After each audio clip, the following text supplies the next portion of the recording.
আল্লাহ পাক রব্বুল আলামিন বলেন, ইন্নামাল মুমিনুনা আল্লাযীনা ইযা যুকিরাল্লাহু ওয়াজিলাত কুলুবুহুম।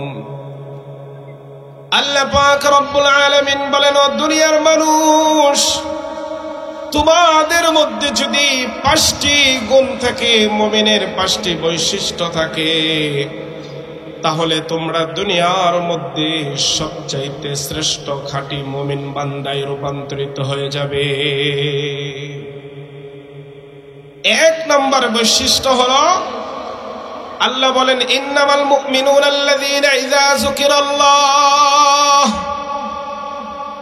মুমিনদের বৈশিষ্ট্যের মধ্য থেকে অন্যতম 1 নম্বর বৈশিষ্ট্য হলো, ইযা যুকিরাল্লাহ, যখন ওই মুমিনের সামনে আল্লাহ তাআলার নাম উচ্চারণ করা হবে, এই মুমিনের কানে যখন মুয়াজ্জিনের আযানের আওয়াজ আসবে, আল্লাহু আকবার আল্লাহু আকবারের ধ্বনি আসবে, এই ধ্বনি কানে পৌঁছার সাথে সাথে ওয়াজিলাত কুলুবুহুম, তার অন্তরটা কাঁপতে শুরু করবে। বলেন সুবহানাল্লাহ। মুসলমান ভাইরা আমার, আল্লাহ পাক রব্বুল আলামিন ইমানদার ব্যক্তির, খাঁটি ইমানদারের 1 নম্বর গুণ বর্ণনা করেছেন। খাঁটি ইমানদার কখন হইতে পারবো? যখন আমার কানে আল্লাহু আকবারের ধ্বনি আসার পরে আমার অন্তরটা আল্লাহকে পাওয়ার জন্য, আল্লাহর হুকুমের সামনে নত হওয়ার জন্য, মাওলা পাকের রেজামন্দি অর্জন করার জন্য, মাওলা পাকের কুদরতি পায়ে সিজদা করার জন্য, সালাতের জন্য যখন আমার অন্তরটা পেরেশান হয়ে যাবে, আমার অন্তরটা যখন বেকুল হয়ে যাবে, যখন আমার অন্তর মসজিদের দিকে ছুটতে থাকবে, বুঝতে হবে আমি মুমিন হওয়ার পরে মুমিনের 5 নম্বর বৈশিষ্ট্যের মধ্য থেকে প্রথম বৈশিষ্ট্যটা আমাদের ভিতরে আছে। এই জন্য মুসলমান ভাইরা আমার, আল্লাহ রাব্বুল ইজ্জত বলেন, ইন্নামাল মুমিনুনা আল্লাযীনা ইযা যুকিরাল্লাহু ওয়াজিলাত কুলুবুহুম। মুমিনের কানে কোরআনের আওয়াজ আসার পরে, আল্লাহ পাক রব্বুল আলামিনের আহ্বান, তার জিকির কানে আসার পরে যদি তার অন্তরটা আল্লাহকে পাওয়ার জন্য কাঁপতে শুরু করে, তাহলে বুঝতে হবে ইমানদারের 5টি বৈশিষ্ট্যের 1 নম্বর বৈশিষ্ট্য আমার ভিতরে আছে। এই অবস্থা যদি তৈরি না হয় মুসলমান ভাইরা আমার, তাহলে আমি যতই বড় মুসলমান হই না কেন, যত বড় ইমানদার নিজেকে দাবি করি না কেন, মাইকের আজান শোনার পরে, আল্লাহু আকবারের ধ্বনি শোনার পরেও যদি আমার অন্তর আল্লাহকে পাওয়ার জন্য বিকল না হয়ে যায়, বুঝতে হবে আমার ঈমানের মধ্যে ঘাটতি আছে। কথা বলেন ঠিক কিনা? মুসলমান ভাইরা আমার, তাফসীরে কুরতুবীর মধ্যে আসছে, আল্লাহর নবী সাল্লাল্লাহু আলাইহি ওয়াসাল্লামের জামানার কথা নয়, সাহাবায়ে কেরামের জামানার কথা নয়, বরং তাবিঈদের জামানার একটি ওয়াকিয়া, হযরত আব্দুল্লাহ ইবনুল মুবারক রাহমাতুল্লাহি আলাইহির একটা ওয়াকিয়া তাফসীরে কুরতুবীর মধ্যে আসছে। হযরত আব্দুল্লাহ ইবনুল মুবারক রাহমাতুল্লাহি আলাইহি জগৎ বিখ্যাত একজন আল্লাহর ওয়ালি ছিলেন। আব্দুল্লাহ ইবনুল মুবারক রাহমাতুল্লাহি আলাইহি জগৎ বিখ্যাত একজন আল্লাহর ওয়ালি ছিলেন। আব্দুল্লাহ ইবনুল মুবারক রাহমাতুল্লাহি আলাইহি তিনি তাবিঈ ছিলেন। তাবিঈ মানে হলো যারা সাহাবায়ে কেরামের সোহবত লাভ করেছেন, আর সাহাবী হলো যারা নবীজির সোহবত লাভ করেছেন। যারা আল্লাহ রসুলের সরাসরি সোহবত লাভ করেছেন তাদেরকে সাহাবায়ে কেরাম বলা হয়। আর যারা সাহাবায়ে কেরামের সান্নিধ্য থেকে, সাহাবায়ে কেরামের ফয়েজ ও বরকত লাভ করে, আল্লাহ তাআলার হুকুম আহকাম কোরআন ও হাদিসের ইলম যারা অর্জন করেছে, তাদেরকে বলা হয় তাবিঈ। আব্দুল্লাহ ইবনুল মুবারক রাহমাতুল্লাহি আলাইহি তিনি তাবিঈ ছিলেন, জগৎ বিখ্যাত একজন আল্লাহর ওয়ালি ছিলেন। মুসলমান ভাইরা আমার, আব্দুল্লাহ ইবনুল মুবারক রহমতুল্লাহি আলাইহি তিনি যেমন আল্লাহর ওয়ালি ছিলেন, তাবিঈ ছিলেন, ঠিক তেমনি ভাবে আল্লাহ পাক রব্বুল আলামিন আব্দুল্লাহ ইবনুল মুবারক রহমতুল্লাহি আলাইহিকে আল্লাহ তাআলা অনেক ধন সম্পদ দান করেছিলেন, অনেক ইলম দান করেছিলেন। কোরআনের হাফেজ ছিলেন, হাদিসের আলেম ছিলেন। আব্দুল্লাহ ইবনুল মুবারক রহমতুল্লাহি আলাইহি সারাটা জিন্দেগি আল্লাহ তাআলার হুকুম পালনের মাধ্যমে কাটিয়ে দিয়েছেন। ও মুসলমান ভাইরা আমার, আব্দুল্লাহ ইবনুল মুবারক রহমতুল্লাহি আলাইহির হায়াত যখন শেষ হয়ে যায়, এই দুনিয়ার হায়াত যখন শেষ হয়ে যায়, আব্দুল্লাহ ইবনুল মুবারক রহমতুল্লাহি আলাইহির ওফাত হয়ে গেল, ইন্তেকাল হয়ে গেল। আব্দুল্লাহ ইবনুল মুবারক রহমতুল্লাহি আলাইহিকে দাফন করা হলো। তার জামানায়, আব্দুল্লাহ ইবনুল মুবারক রহমতুল্লাহি আলাইহির জামানায় আরো একজন আল্লাহর ওয়ালি ছিল, বুজুর্গ ছিল। হযরত আব্দুল্লাহ ইবনুল মুবারক রহমতুল্লাহি আলাইহির ইন্তেকাল হয়ে গেল, তাকে দাফন করা হলো। তার ওই সময় আরো একজন জগৎ বিখ্যাত একজন আল্লাহর ওয়ালি ছিল, বুজুর্গ ছিল। মুসলমান ভাইরা আমার, তাফসীরের কিতাবের মধ্যে আসছে আব্দুল্লাহ ইবনুল মুবারক রহমতুল্লাহি আলাইহিকে দাফন করার পরে তার ওই যুগে আরেকজন বুজুর্গ, তিনি এশার নামাজ আদায় করার পরে আল্লাহ পাক রব্বুল আলামিনের আদেশ অনুযায়ী তিনি এশার নামাজ আদায় করেছেন। এরপরে ওযুর সহিত উত্তম রূপে ডান কাতে তিনি দরুদ শরীফ পড়তে পড়তে ঘুমায় গেছে। ঘুমের মধ্যে, স্বপ্নের মধ্যে এই আল্লাহর ওয়ালির সাথে আব্দুল্লাহ ইবনুল মুবারক রহমতুল্লাহি আলাইহির সাক্ষাৎ হয়ে গেল। আল্লাহর ওয়ালি ঘুমের মধ্যে, স্বপ্নের মধ্যে দেখলেন আব্দুল্লাহ ইবনুল মুবারক রহমতুল্লাহি আলাইহিকে আল্লাহ পাক রব্বুল আলামিন বিশাল বড় একটা জান্নাত দান করেছেন।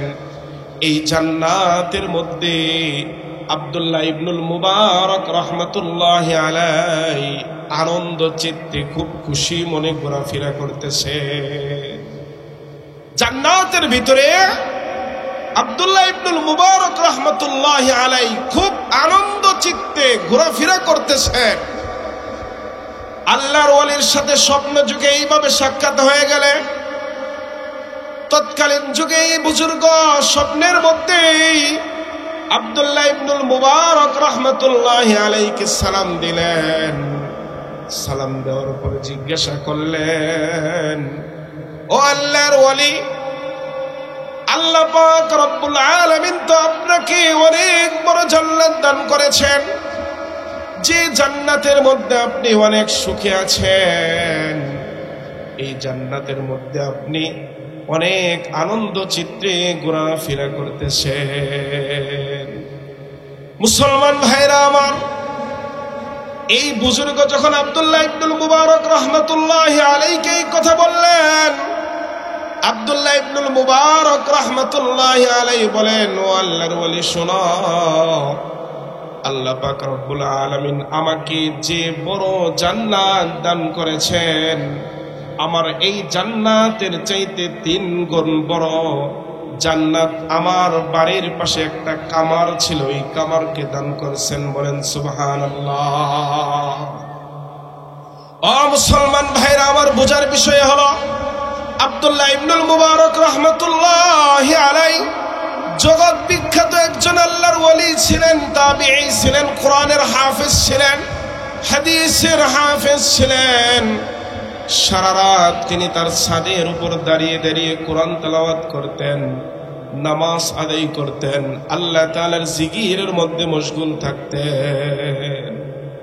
তবু আল্লাহ তাআলা তাকে যে জান্নাত দান করেছেন, তার এই জান্নাতের চাইতে 3 গুণ বড় জান্নাত তার বাড়ির পাশের এক কামারকে দান করেছেন। বলেন সুবহানাল্লাহ। আব্দুল্লাহ ইবনুল মুবারক রহমতুল্লাহি আলাইহি স্বপ্ন যুগে আল্লাহর ওয়ালিকে বললেন, তুমি যে আমার জান্নাতটা দেখেছো, এই জান্নাতের চাইতে 3 গুণ বড় জান্নাত আল্লাহ পাক রব্বুল আলামিন আমার বাড়ির পাশে একটা কামার ছিল, ওই কামারকে দান করেছে। এই দৃশ্য দেখার পরে এই আল্লাহর ওয়ালির ঘুম ভেঙে যায়। আল্লাহর ওয়ালির ঘুম ভেঙে যাওয়ার সাথে সাথে তিনি পেরেশান হয়ে যান। আল্লাহ পাক রব্বুল আলামিনের কেমন বিচার! সাধারণ একজন কামার, তার জান্নাতটা 3 গুণ বড় কিভাবে হয়? একজন তাবিঈ বুজুর্গ আব্দুল্লাহ ইবনুল মুবারক রাহমাতুল্লাহি আলাইহির জান্নাতের চাইতে পেরেশান হয়ে যায়। কিভাবে এইভাবে একজন তাবিঈর জান্নাতের চাইতে সাধারণ একজন কামার দিন মজুর, যিনি সর্বদা মানুষের লোহার যন্ত্র বানিয়ে দেন, এইভাবে একজন সাধারণ ব্যক্তির জান্নাত কিভাবে আব্দুল্লাহ ইবনুল মুবারক রাহমাতুল্লাহি আলাইহির জান্নাতের চাইতে বড় হইতে পারে? মুসলমান ভাইরা আমার, আল্লাহর ওয়ালি পেরেশান হয়ে যান। কিভাবে একজন তাবিঈর জান্নাতের চাইতে সাধারণ একজন কামারের জান্নাত এত বড় হতে পারে? আল্লাহর নবীর জামানার ঘটনা নয় এটা মুসলমান ভাইরা আমার। আল্লাহর নবীর সাহাবীদের পরবর্তী জামানা, তাবিঈদের জামানার ওয়াকিয়া। এই আল্লাহর ওয়ালি পেরেশান হয়ে তথ্য খোঁজার জন্য বের হয়ে যান। তিনি এইটা ভেবে বের হয়ে যান, কামার সে এমন কি আমল করেছে যে আমলের কারণে আল্লাহ পাক রব্বুল আলামিন একজন তাবিঈর চাইতে, একজন তাবিঈর জান্নাতের চাইতে 3 গুণ বড় জান্নাত দান করেছে। আল্লাহর ওয়ালি এটার তথ্য উদ্ঘাটন করার জন্য নিজের ঘর থেকে বের হয়ে যায়। মানুষের কাছে জিজ্ঞাসা করে, আব্দুল্লাহ ইবনুল মুবারক রাহমাতুল্লাহি আলাইহির বাড়ির পাশে একজন কামার সব সময় কাজ করত, এই লোকটার বাড়ি কে কে চেনো আমাকে একটু জানায় দাও। আল্লাহর ওয়ালি যখন এই লোকটার তথ্য জানার জন্য বের হয়ে যায়, লোকজন তাকে বাড়ি চিনে দেয়, বলে অমুক বাড়ির মধ্যে ওই কামার বসবাস করত, সেখানে তার স্ত্রী আছে। এই কামারটাও আব্দুল্লাহ ইবনুল মুবারক রাহমাতুল্লাহি আলাইহির ইন্তেকালের কয়েকদিন পরে ইন্তেকাল করে ফেলে। আল্লাহর ওয়ালি খুঁজতে খুঁজতে যখন ওই লোকটার বাড়ি পর্যন্ত চলে যায়, কামারের বাড়ি পর্যন্ত আসলে আল্লাহর ওয়ালি বাড়ির বাহির থেকে সালাম দিয়ে বলে, বাড়ির ভিতরে কেউ আছেন কিনা? ভিতর থেকে উত্তর দিয়ে বলে, হ্যাঁ আছি। তখন আল্লাহর ওয়ালি বলেন, আপনার স্বামী কি কামারের কাজ করতো কিনা? ভিতর থেকে স্ত্রী উত্তর দিয়ে বলে, হ্যাঁ আমার স্বামী কামারের কাজ করতো, সারাদিন দিন মজুরের কাজ করতো, লোহার যন্ত্র বানাইতো।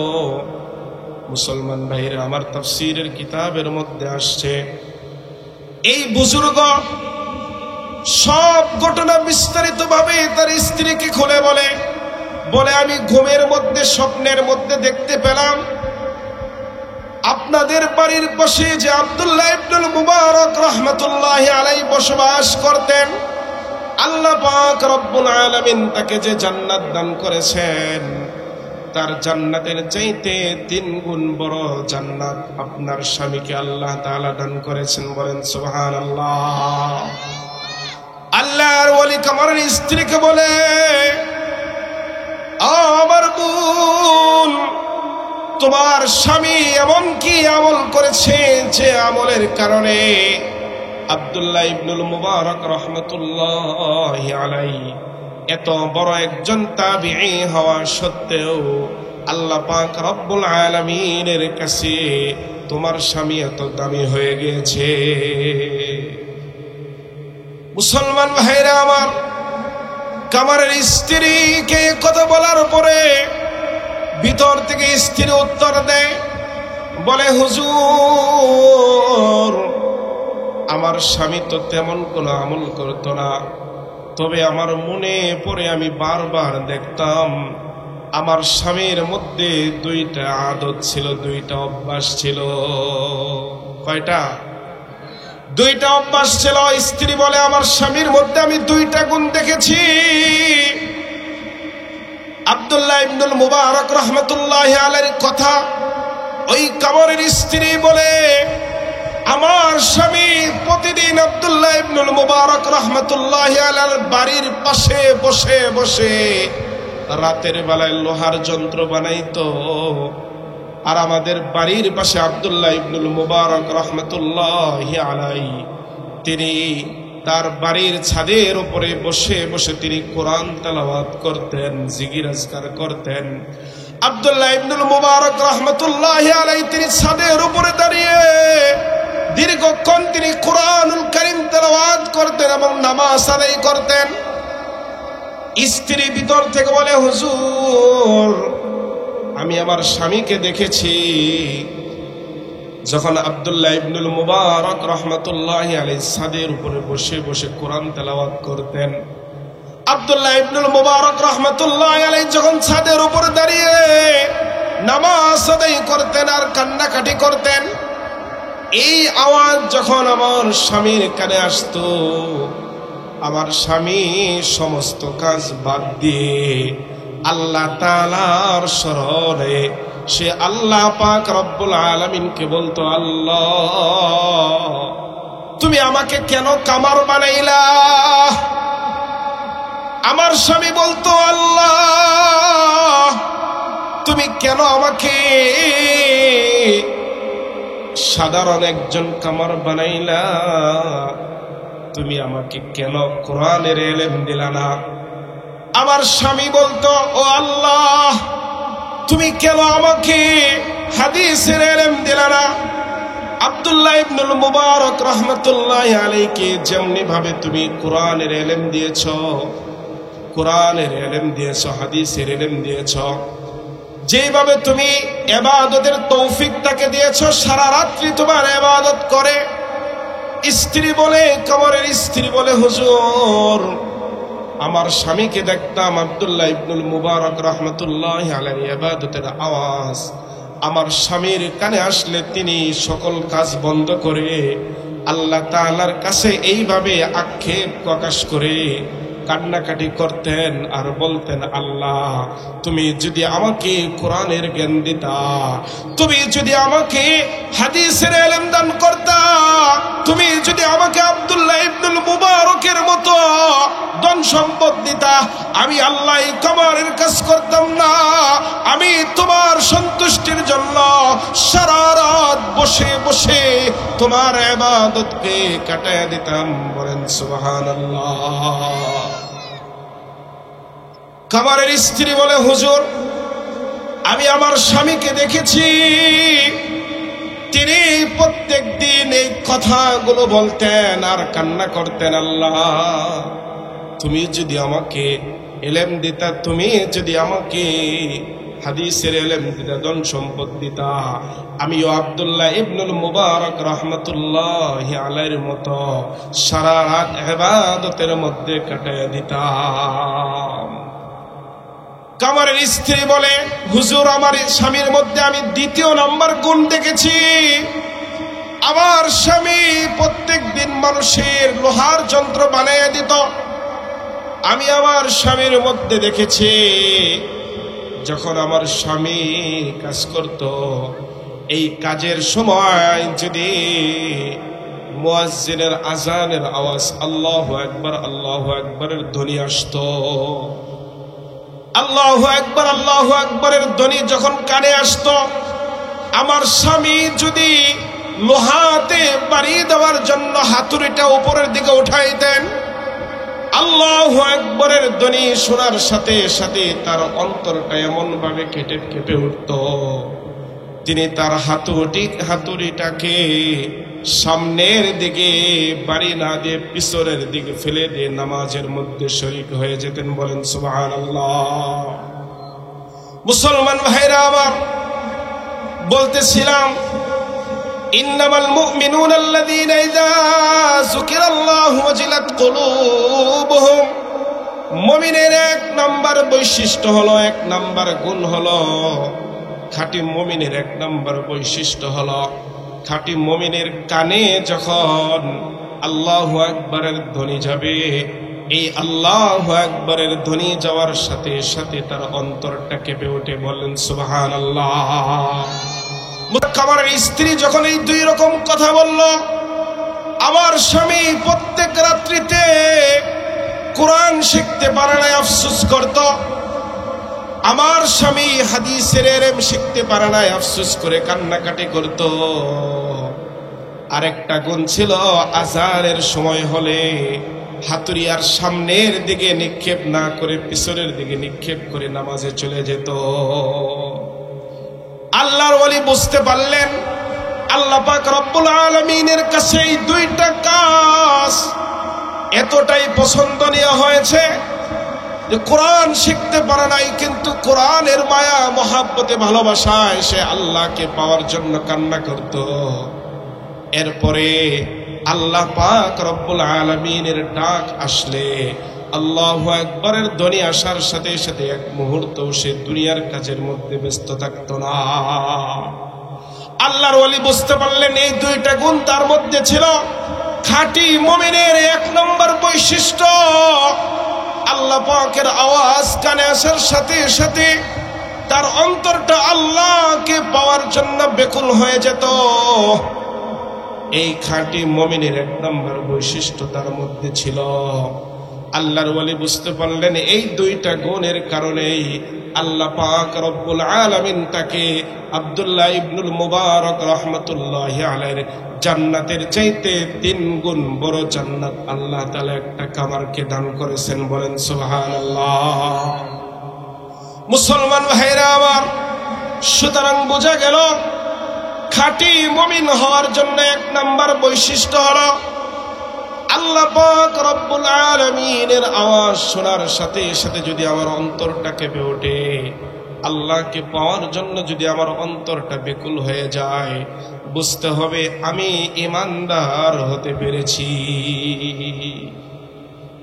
আল্লাহ পাক রব্বুল আলামিন বলেন, ইন্নামাল মুমিনুনা আল্লাযীনা ইযা যুকিরাল্লাহু ওয়াজিলাত কুলুবুহুম ওয়া ইযা তুলিয়াত আলাইহিম আয়াতুহু যাদাতহুম ঈমানা।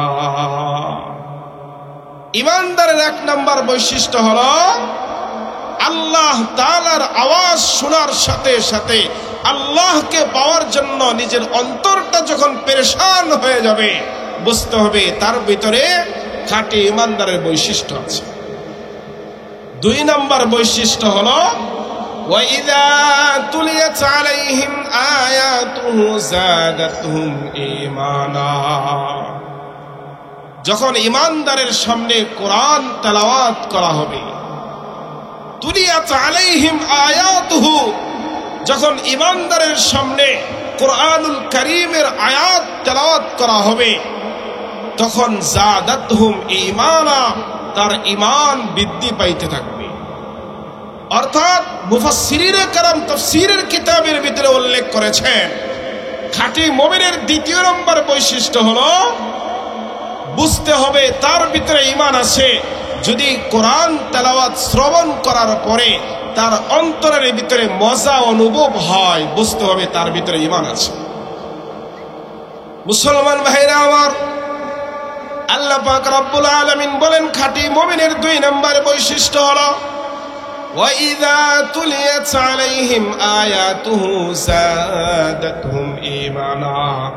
ঈমানদারের সামনে যখন কোরআন তেলাওয়াত করা হবে, ঈমানদারের সামনে যখন কালামুল্লাহ শরীফের তেলাওয়াত হবে, ঈমানদার তখন এই কালামুল্লাহ শরীফের তেলাওয়াত শুনতে শুনতে তার অন্তরটা যখন নরম হয়ে যাবে, অন্তরের মধ্যে কোরআনের প্রতি ভালোবাসা তৈরি হবে, মায়া মহাব্বত তৈরি হবে, বুঝতে হবে এই ব্যক্তির ভিতরে খাঁটি মুমিনের 2 নম্বর বৈশিষ্ট্য পাওয়া গেছে।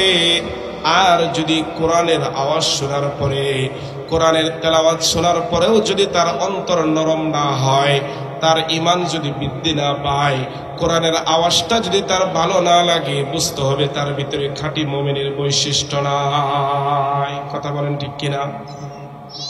এই জন্য মুসলমান ভাইরা আমার, কোরআন শোনার পরে যদি কোরআনের প্রতি ভালোবাসা তৈরি হয়, কোরআন শোনার প্রতি, যদি কোরআনের প্রতি আপনি আকৃষ্ট হয়ে যান, কোরআনের মহাব্বত যদি বৃদ্ধি পেয়ে যায়, বুঝতে হবে আপনার ভিতরে খাঁটি ইমানদারের বৈশিষ্ট্য আছে।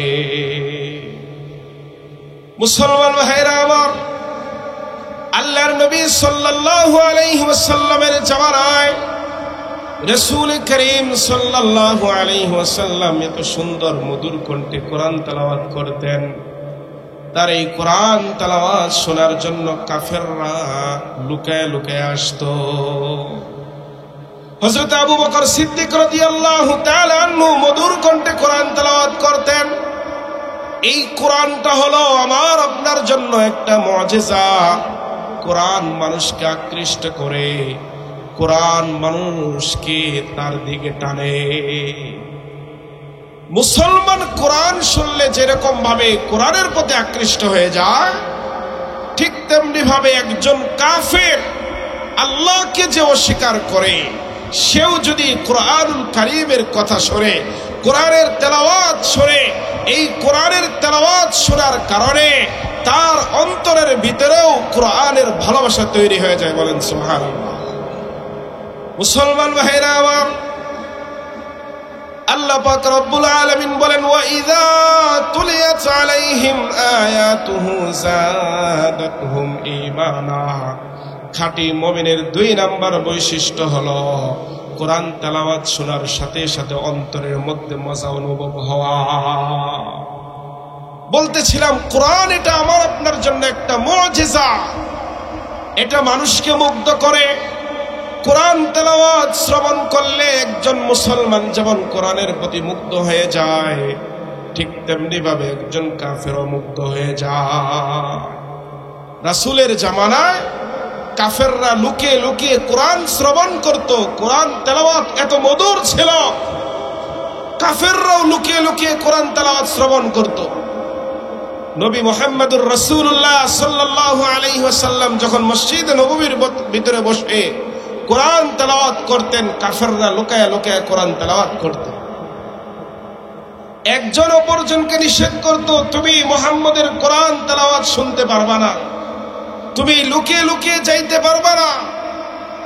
মুসলমান ভাইরা আমার, এইভাবে একজন অপরজনকে নিষেধ করার পরেও যখন রাতের বেলা, রাত যখন গভীর হয়ে যেত, নবী মুহাম্মদুর রাসূলুল্লাহ সাল্লাল্লাহু আলাইহি ওয়াসাল্লাম যখন কোরআন তেলাওয়াত করতেন, এই কোরআন তেলাওয়াত শোনার জন্য বড় বড় কাফেররাও পর্যন্ত লুকায়া লুকায়া বাড়ির আড়ালে দাঁড়িয়ে কোরআন তেলাওয়াত শুনতেন। বলেন সুবহানাল্লাহ। বড় বড় কাফেররা যখন দেখলো আমাদের পরিবারের লোকজন মুহাম্মদের কোরআন তেলাওয়াত শুনে, এরা তো একের পর এক কোরআনের প্রতি মুগ্ধ হয়ে ইসলাম গ্রহণ করছে, যদি মুহাম্মদের কোরআন তেলাওয়াত এইভাবে শুনতে থাকে, তাহলে এক সময় আমাদের পরিবারের সকল সদস্য কালেমা পড়ে মুসলমান হয়ে যাবে। আবু জেহেল, উতবা, শাইবা, বড় বড় কাফেররা তারা পেরেশানির মধ্যে পড়ে গেল। মুহাম্মদের কোরআন তেলাওয়াত এত মধুর, এই তেলাওয়াত শুনে তো আমাদের পরিবারের সমস্ত মানুষগুলো মুসলমান হয়ে যাবে, এমন একটা পরামর্শ তোমরা দাও। আবু জেহেল মিটিং ডাকলো, পরামর্শ ডাকলো। আবু জেহেল, উতবা, শাইবা, বড় বড় কাফের যারা আছে সবাইকে নিয়ে তারা মাশওয়ারায় বসলো, পরামর্শে বসলো।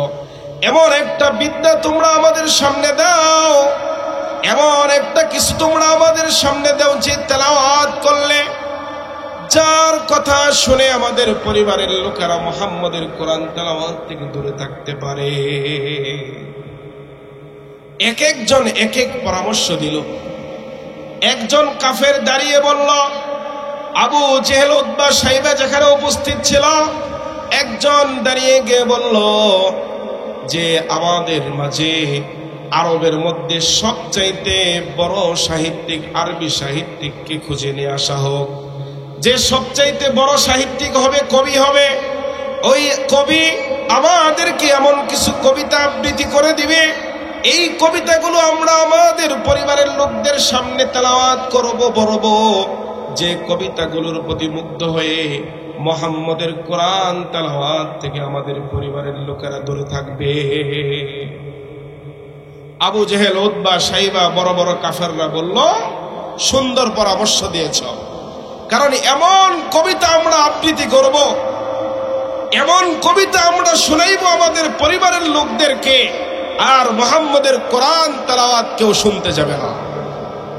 মুসলমান ভাইরা আমার, তাফসীরের কিতাবের মধ্যে উল্লেখ আছে, আবু জেহেল, উতবা, শাইবা যখন এইরকম ভাবে পরামর্শ করল, আরবের মধ্যে সবচাইতে বড় কবিকে খুঁজে বের করো। তৎকালীন যুগে আরবের মধ্যে সবচাইতে বড় আদিব, আরবি সাহিত্যের পাণ্ডিত্যওয়ালা সবচাইতে বড় কবি ছিল লাবিব ইবনে রবিয়া। আবু জেহেল, উতবা, শাইবা সকলকে বলল, তোমরা আরবের মধ্যে সবচাইতে বড় সাহিত্যিক, আদিব, আরবি ভাষায় যার পাণ্ডিত্য বেশি, এমন একজন কবিকে তোমরা খুঁজে বের করো। সবাই মিলে খুঁজে আরবের মধ্যে সবচাইতে বড় কবি লাবিব ইবনে রবিয়াকে খুঁজে বের করো। মুসলমান ভাইরা আমার, তাফসীরের কিতাবের মধ্যে আসছে, আবু জেহেল, উতবা, শাইবা বড় বড় কাফের যারা ছিল, তারা সকলেই কবি লাবিব ইবনে রবিয়ার বাড়িতে গেল। বাড়িতে যাওয়ার পর কবি লাবিব ইবনে রবিয়াকে বলল, ও লাবিব ইবনে রবিয়া, আমরা শুনেছি তুমি নাকি আরবের মধ্যে সবচাইতে বড় সাহিত্যিক, আরবি সাহিত্যিক। আমরা তো আর বাড়িতে থাকতে পারছি না, মুহাম্মদের কোরআন তেলাওয়াত শুনে আমাদের পরিবারের লোকগুলো একের পর এক মুসলমান হয়ে যাচ্ছে। তুমি আমাদেরকে এমন কিছু কবিতা আবৃত্তি করে দাও, বানিয়ে দাও, শিখিয়ে দাও, যে কবিতাগুলো আমরা আমাদের পরিবারের লোকদের কাছে সকাল সন্ধ্যা পাঠ করব। এই কবিতাগুলো শুনে আমাদের পরিবারের লোকগুলো মুহাম্মদের কোরআন তেলাওয়াত থেকে দূরে সরে যাবে। আবু জেহেল, উতবা, শাইবা যখন কবি লাবিব ইবনে রবিয়ার কাছে এই প্রস্তাব রাখলো, তখনও কবি লাবিব ইবনে রবিয়া ইসলাম গ্রহণ করে নাই, তখনও সে কাফের ছিল। নবী মুহাম্মদুর রাসূলুল্লাহ সাল্লাল্লাহু আলাইহি ওয়াসাল্লামকে সে চিনত না। কবি লাবিব ইবনে রবিয়া আরবের মধ্যে সবচাইতে বড় আদিব ছিল, আরবি সাহিত্যিক ছিল, তখনও সে নবী মুহাম্মদুর রাসূলুল্লাহ সাল্লাল্লাহু আলাইহি ওয়াসাল্লামকে ভালো করে চিনত না। সে কাফের ছিল, মুসলমান ছিল না।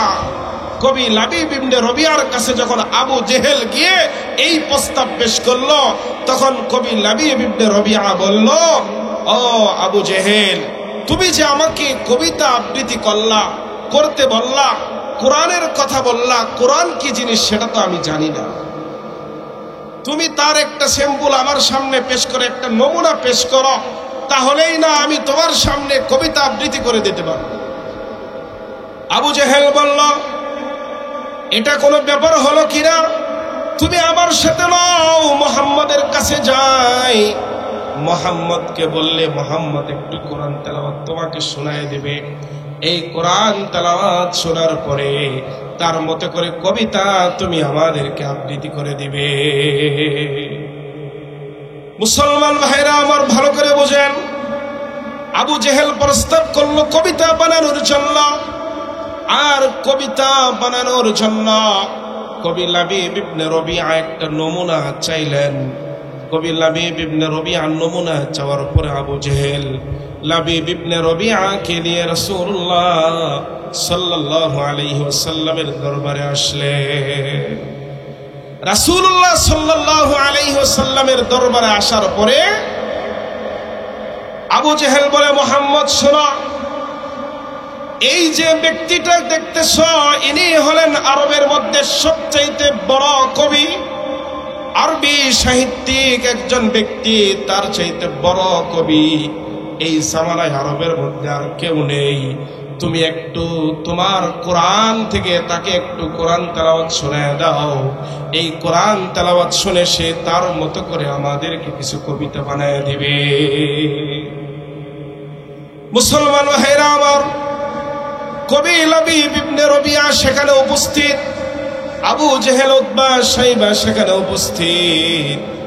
নবীজি সাল্লাল্লাহু আলাইহি ওয়াসাল্লাম বললেন, চাচা আপনি একটু অপেক্ষা করেন, আমি উত্তম রূপে ওযু করে আমি তাকে কুরআনুল কারীম থেকে একটু তেলাওয়াত করে শোনাচ্ছি। তাফসীরের কিতাবের মধ্যে আসছে আল্লাহর নবী বিশ্ব নবী রাহমাতুল লিল আলামিন উত্তম রূপে ওযু করে আবু জেহেল উতবা সাইবার সামনে, কবি লাবিব ইবনে রবিআর সামনে তিনি উত্তম রূপে ওযু করে কুরআনুল কারীমের সবচাইতে ছোট্ট যে সূরা রয়েছে সেই সূরার নাম কি? সবাই বলেন, সেই সূরার নাম কি? সূরা কাউসার। সূরা কি?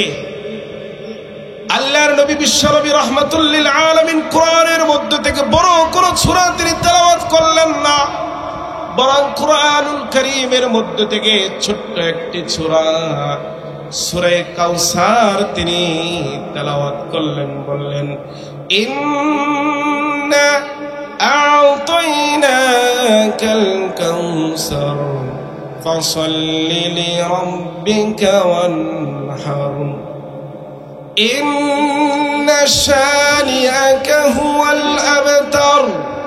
মুসলমান ভাইরা আমার, আল্লাহর নবী বিশ্বনবী রাহমাতুল লিল আলামিন যখন কুরআনুল কারীমের আয়াত সমূহের মধ্য থেকে, সূরা সমূহের মধ্য থেকে এই ছোট্ট একটি সূরা তেলাওয়াত করে শোনাইলেন, কবি লাবিব ইবনে রবিআ তিনি তো অনেক বড় আদিব ছিলেন, আরবি সাহিত্যের জ্ঞান তার ভিতরে পরিপূর্ণ ছিল।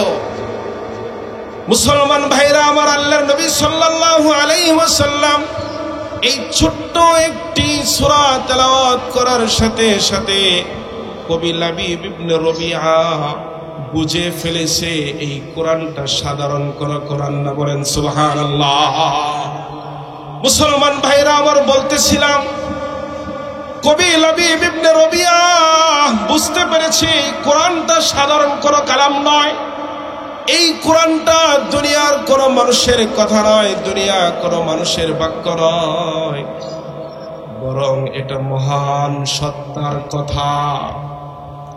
তাফসীরের কিতাবের মধ্যে আসছে আল্লাহর নবী সাল্লাল্লাহু আলাইহি ওয়াসাল্লামের এই তেলাওয়াত শোনার সাথে সাথে কুরআনুল কারীমের এই তেলাওয়াত কবি লাবিব ইবনে রবিআর অন্তরের মধ্যে এমন ভাবে আঘাত করেছে, কবি লাবিব ইবনে রবিআ কোরআনের প্রতি এমন ভাবে মুগ্ধ হয়েছে, মুহূর্তের মধ্যেই কবি লাবিব ইবনে রবিআ কোরআনের মুগ্ধতায় ভালোবাসায় আল্লাহর নবীর সামনে কালেমা পড়ে মুসলমান হয়ে গেছে। বলেন সুবহানাল্লাহ। মুসলমান ভাইরা আমার, বলতেছিলাম কোরআনটা এমন মুজিজা, কবি লাবিব ইবনে রবিআ আসলো কবিতা বানানোর জন্য, কিন্তু কোরআন তেলাওয়াত শুনে তার অন্তরটা এমন ভাবে নরম হয়ে গেল, ইসলামের জন্য প্রস্তুত হয়ে কালেমা পড়ে মুসলমান হয়ে গেল। এই জন্য মুসলমান ভাইরা আমার, বলতেছিলাম ইন্নামাল মুমিনুনা আল্লাযীনা ইযা যুকিরাল্লাহ ওয়াজিলাত কুলুবুহুম ওয়া ইযা তুলিয়াত আলাইহিম আয়াতুহু যাদাতহুম ঈমানা। খাঁটি ইমানদারের এক নম্বর বৈশিষ্ট্য হলো, ওই ইমানদারের সামনে যখন আল্লাহ তাআলার নাম উচ্চারণ করা হয় তখন সে আল্লাহকে পাওয়ার জন্য তার অন্তরটা ব্যাকুল হয়ে যায়। দুই নম্বর বৈশিষ্ট্য হলো ইযা তুলিয়াত আলাইহিম আয়াতুহু যাদাতহুম ঈমানা। ইমানদারের সামনে যখন কোরআন তেলাওয়াত করা হয় তখন এই কোরআন তেলাওয়াতটা তার অন্তরের মধ্যে মজা তৈরি করে, অন্তরের ভিতরে মজা অনুভব হয়। এই অবস্থা যদি তৈরি হয় তাহলে বুঝতে হবে তার ভিতরে খাঁটি ইমানদারের দুই নম্বর বৈশিষ্ট্য আছে।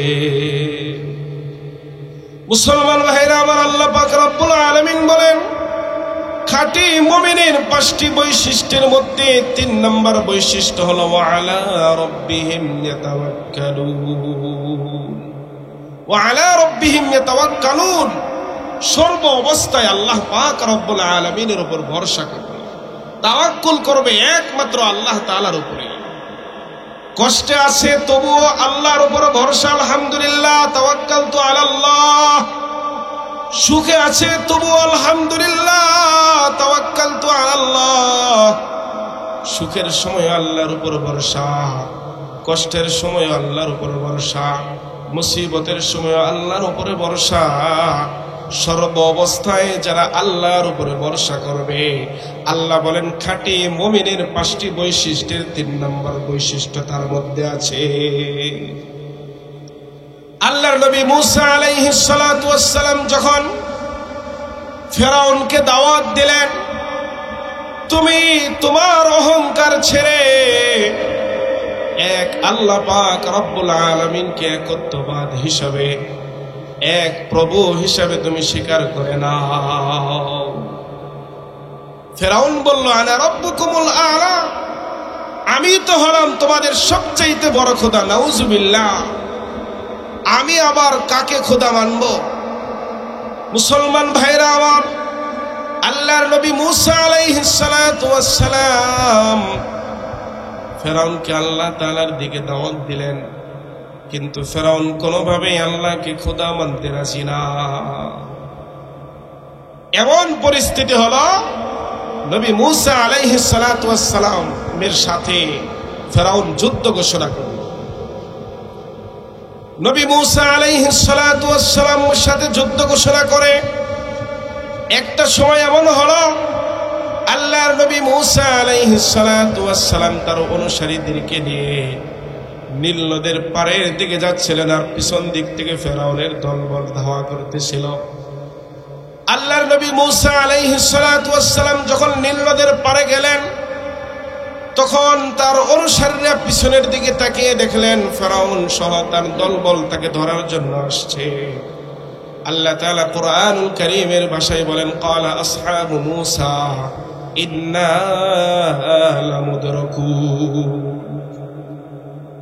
আল্লাহ তাআলা কুরআনুল কারীমের ভাষায় বলেন, মুসার অনুসারীরা যখন পিছনের দিকে তাকাইলো, দেখলো ফেরাউন সহ তার সদলবল সহ, ফেরাউন সহ সকলেই মুসা আলাইহিস সালাতু ওয়াস সালামকে ধরে ফেলতেছে, কাছাকাছি সময় চলে আসছে। তার অনুসারীরা বলতেছেন, হে মুসা, আমরা তো ধরা পড়ে গেলাম, কিছু একটা করো না।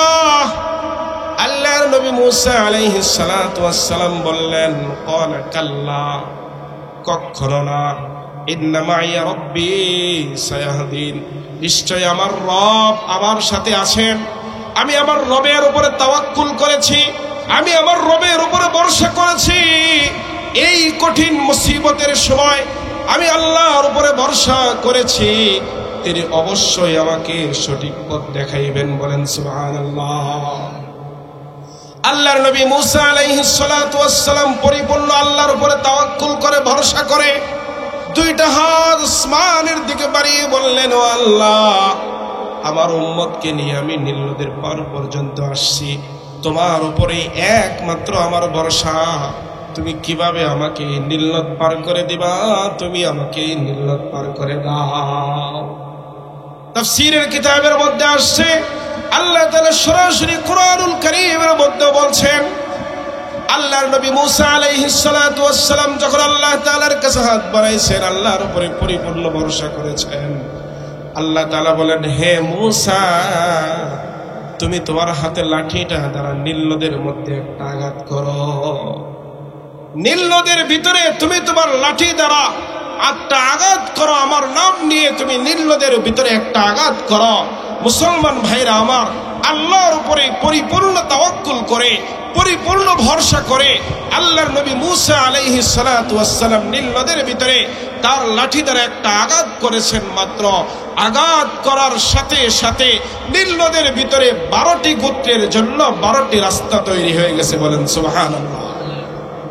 মুসলমান ভাইরা আমার, বলতেছিলাম আল্লাহ পাক রব্বুল আলামিন বলেন, ইন্নামাল মুমিনুনা আল্লাযীনা ইযা যুকিরাল্লাহু ওয়াজিলাত কুলুবুহুম।